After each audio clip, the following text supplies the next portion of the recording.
ಇಲ್ಲಿ ಸಿಗೋ ಹೈದರಾಬಾದ್ ದಮ್ ಬಿರಿಯಾನಿ, ಬಿಸಿ ಬಿಸಿ ರಾಗಿ ಮುದ್ದೆ, ಬೋಟಿ ಗೊಜ್ಜು ಅಂದ್ರೆ KR ಪುರಂ ಮತ್ತೆ ನಾರಾಯಣಪುರ ಜನಗಳಿಗೆ ಸಿಕ್ಕಾಪಟ್ಟೆ ಇಷ್ಟ ಅಂತೆ.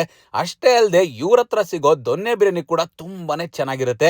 ಯಾವ್ದಪ್ಪ ಈ ಜಾಗ ಅಂತ ಕೇಳ್ತಾ ಇದೀರಾ? ಮಲ್ನಾಡ್ ನಾಟಿ ಮನೆ ಅನ್ನೋ ಈ ಜಾಗಕ್ಕೆ ರೀಸೆಂಟ್ ಆಗಿ ವಿಸಿಟ್ ಮಾಡಿದ್ದೆ. ಮೊದಲಿಗೆ ಒಂದು ಕಾಲ್ ಸೂಪಿಂದ ಸ್ಟಾರ್ಟ್ ಮಾಡಿದ್ವಿ. ಕುಡಿಯೋದಕ್ಕೆ ಪೆಪ್ಪರಿಯಾಗಿ ಖಾರವಾಗಿ ಸಕ್ಕತ್ತಾಗಿತ್ತು. ಈ ಜಾಗ ಶುರು ಮಾಡಿ 3 ತಿಂಗಳಾಗಿದೆ. ಲೋಕಲೈಟ್ಸ್ ಇಂದ ಸಿಕ್ಕಾಪಟ್ಟೆ ಪಾಪ್ಯುಲರ್ ಆಗಿದೆ. ಚೈನೀಸ್ ವಿಚಾರಕ್ಕೆ ಬಂದ್ರೆ ಎಗ್ ನೂಡಲ್ಸ್ ಎಲ್ಲ ಇಲ್ಲಿ ಸಿಗುತ್ತೆ.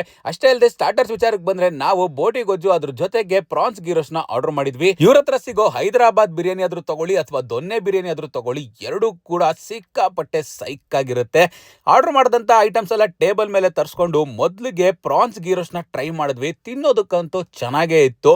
ಇನ್ನು ಬೋಟಿ ಗೊಜ್ಜು ವಿಚಾರಕ್ಕೆ ಬಂದ್ರೆ ಟೇಸ್ಟ್ ವೈಸ್ ಪೆಪ್ಪರಿಯಾಗಿ ಖಾರವಾಗಿ ಸಕ್ಕತ್ತಾಗಿತ್ತು ಗುರು.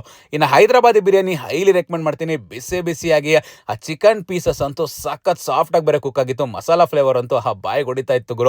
ಆಮೇಲೆ ಇವರ ದೊನ್ನೆ ಬಿರಿಯಾನಿ ಅಂತೂ ಹೋಮ್ಲಿ ಆಗಿ ತಿನ್ನೋದಕ್ಕೆ ಸೂಪರ್ ಆಗಿತ್ತು. ನನಗಂತೂ ಸಿಕ್ಕಾಪಟ್ಟೆ ಇಷ್ಟ ಆಯ್ತು. ಕೊನೆಯದಾಗಿ ಇವ್ರ ಹತ್ರ ಸಿಗೋ ಮಟನ್ ಮೀಲ್ಸ್ ಅಥವಾ ಚಿಕನ್ ಮೀಲ್ಸ್ ನ ಮಿಸ್ ಮಾಡದೆ ಟ್ರೈ ಮಾಡಿ. ಜಾಗ ನೆನ್ಪಿದ್ಯಲ್ಲ, ಮಲ್ನಾಡ್ ನಾಟಿ ಮನೆ.